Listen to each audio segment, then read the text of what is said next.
dahil marami tayong nilulutong pangsawsaw, yung mga prito.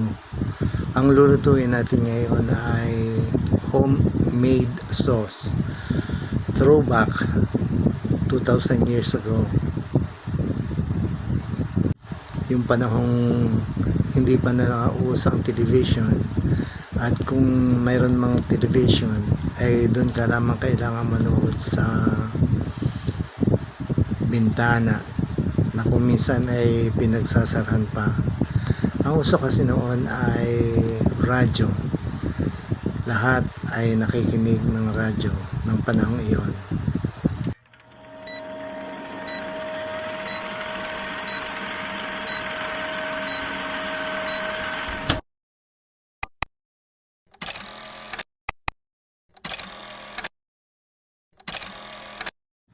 Pero kahit na lumang-luma ng panahong iyon, bakit kaya kami, kahit kami ay mahirap lamang, ay palagi kaming mayroong sarsa?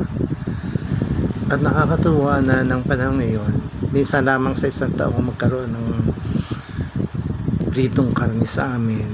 Kaya ang sinasasaw namin sa sarsa ay mga pritong isda. Ang kailangan natin dito sa sarsa ay magpirat ng bawang, at tapos ay gagayatin ito ng maliliit. At dahil may bawang, ay siyempre mayroon din tayong sibuyas na ginayat din natin ng maliliit.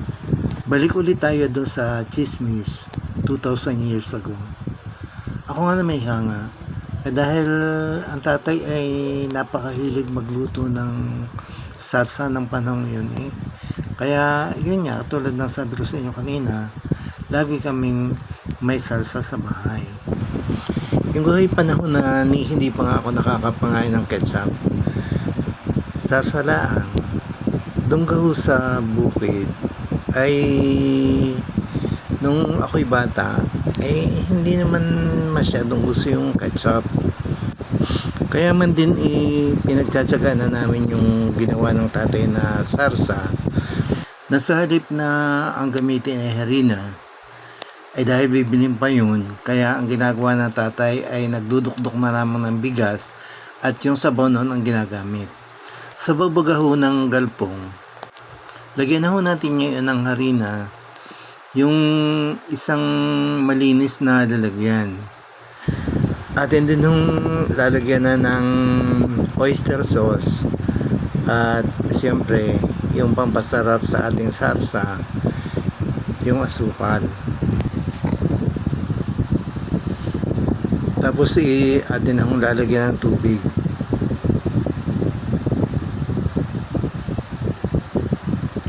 Ating hahaluin maigi para sigurado tayong matutunaw yung asukal at saka yung harina. Kailangan ay tuloy-tuloy ang paghalo natin para madaling matunaw.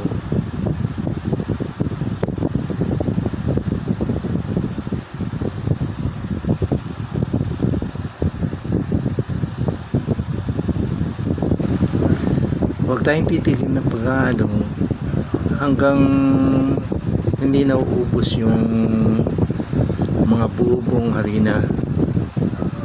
Pagka iniluto natin ng ganyan ay hindi maganda, dahil magkakaroon ng buhol-buhol yung ating sarsa, na pag tinunan natin ay nandoon pa rin yung buo-buong harina.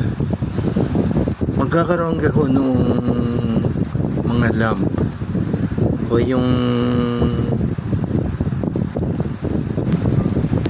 nung katulad nung pag tayo nagagawa ng hotcake, pagka hindi masyadong halong-halo natin yung hotcake, ay mayroon hong mga nakasbong na pag ating binaki mga nakaasbong na yun, ay tunay na asbok ang harina, dahil dahil lang sa hindi natin nahalong maigi. Ngayon ho ay okay na itong ating hinalong ito, kaya ito ay ating isisigang ngayon. Ito nga ho at abot na ang kuluan. Then lalagyan po muna natin ito ng patis o ng fish sauce. Habang nagkukulan ng ganyan, patuloy ho ang ating pag-ano. Kasi pagka itinigil natin ang matagal ang paghalo, ay kakapitihan sa ating kaserola. Kaya kaunti hong tiyaga. Tapos ilagyan na ho natin ng suka.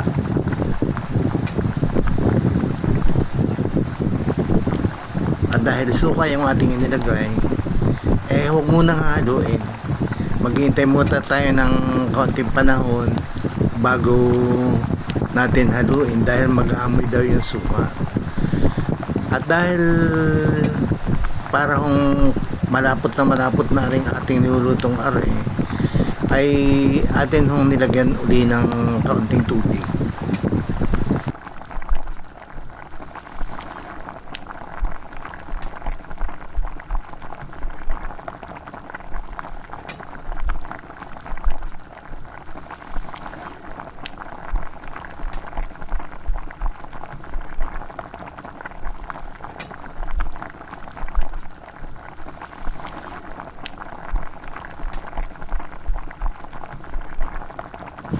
Lalagyan mo natin ngayon ng soy sauce o ng toyo para tunay na garantisado ang sarap na rin.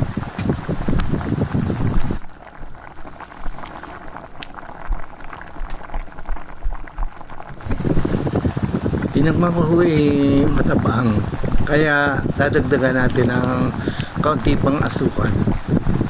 Ang nagpapasarap lamang naman talaga ho din yung asukal at saka yung suka. Siyempre, kasama na din yung toyo at saka yung oyster sauce. At dahil uso na ito 2,000 years ago, hindi na ho kailangan ang takal-takal ng mga ingredients. Basta bahala na kayong magtimpla kung ano sa palagay ninyo yung tamang-tama sa inyong panlasa. Madali naman hong gawin. Patulad niyan, tinikman ko ulit, ay parang hindi po masyadong balanse. Kaya dinagdagan ko ulit ng kaunting oyster sauce. Ganun lamang ang pagluluto. Habang inyong tinitikman at hindi masarap, ay di magdadagdag kayo ng kung ano sa tingin ninyo ang kulang doon sa inyong niluluto. Ari naman hong kamay na are ay doon sa aking manugang na lalaki. Yun hong asawa noong anak kong maganda na lagi ninyong nakikita din ang kamay. Kalimitan ho kasi ay inuusap ko sila na sila ang katulad ng paghahalong iyan dahil parang napakainit ay niya ho at medyo nangangata ng aking mga kamay. Kaya labis-labis din ho ang aking pasalamat sa kanila dahil ako'y kanilang tinutulungan. Ito nga pala ho, tapos na yung ating sarsa. Luto na ho at pwede na nating sausawan. Alam niyo ho kaya kami nagawa ng ganiling sarsa dahil ari request ng mga bata dahil balak namin magprito ng kikiam para sa aming merienda. Sobrang salamat po ng marami sa inyong lahat.